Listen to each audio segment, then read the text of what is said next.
Ойларыңызды білгім келіп тұр. Санат мырза, сіз мысалы асабасыз, иә? Тойдың болуы қажет деп санайтындардың бірі сіз бе? Өйткені тойдың ортасында жүрген өнер адамдары той туралы әңгімелесе, той болу керек, той халықтың қазынасы, той біздің табыс көзіміз дейді. Той бітпесін деп қоямыз. Иә. Сіз ше? Жоқ, қазаққа тойдың түкке де қажеті жоқ. Дәл қазіргі сәтте керек емес.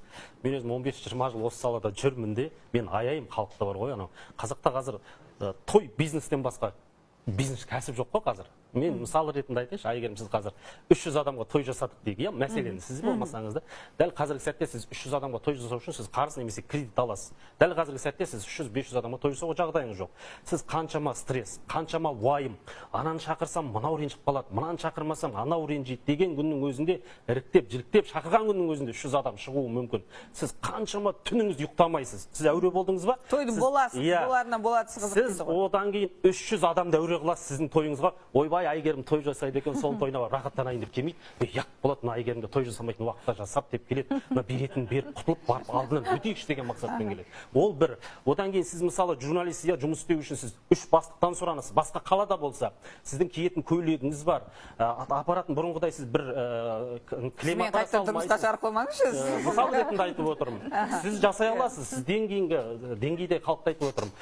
Қазір тойға бұрынғыдай кілем ұстап бара салмайсыз. Кемінде 50-100 мыңмен баруың керексіз. Гүлің бар, анауың бар, жолыңыз бар, барып қайтарыңыз бар, жұмыстан сұранасыз, суббота күні тойға, жұма күні сұранып баруыңыз керек, одан қайтуыңыз керек, одан жұмысқа келіп қайта өзіңізге келу үшін 2-3 күн уақыт кетеді.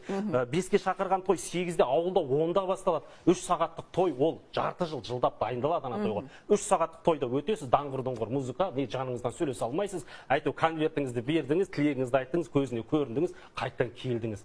Не керек бұл той? Енді қызық екен, асабаның аузынан есту. Мен көзіме көргенді айтып отырмын. Көңіліңіз қалып қойды ма тойдан?